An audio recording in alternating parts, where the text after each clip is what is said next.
Property కొనేటప్పుడు tentative price అంటే ఏంటి? దీనివల్ల ఎవరికి లాభం ఉంటుంది, ఎవరికి నష్టం ఉంటుంది?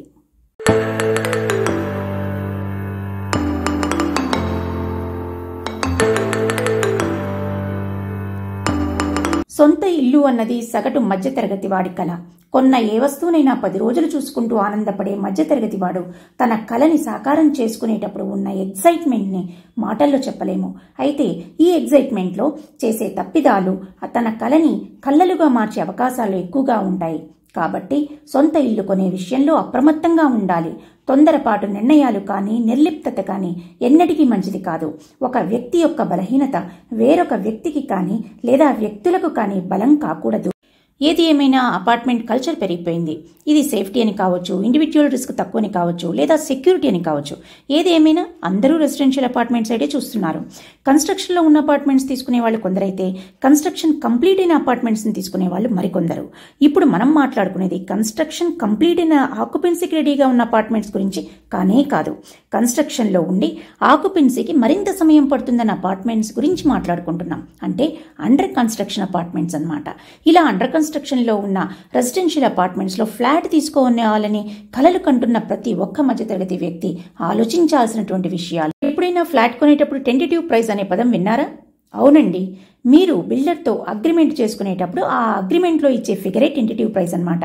దీనితో పాటు ఎన్ని ఇన్స్టాల్మెంట్స్లో ఆ అమౌంట్ క్లియర్ చేస్తారు అనేది అండ్ బిల్డర్ పొసెషన్ ఎప్పుడు మీకు హ్యాండ్ ఓవర్ చేస్తాడు అనేది ఈ అగ్రిమెంట్లో ఉంటుంది.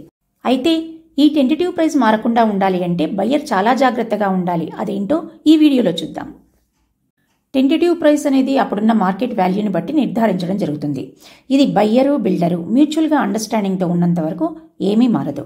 ఒకవేళ ఎటువంటి కారణాల వల్లనైనా అంటే builder building construction completion certificate issue అయిన తర్వాత మాత్రమే బయ్యర్కి పొసెషన్ ఇవ్వాల్సి ఉంటుంది.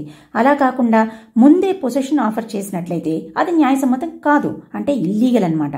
కాబట్టి బయ్యర్ని పొసెషన్ హ్యాండ్ ఓవర్ చేసుకోమని బిల్డరు ఆఫర్ ఇచ్చే ముందే బయ్యర్కి ఏ డాక్యుమెంట్స్ కావాలి అనే అవగాహన ఉండాలి.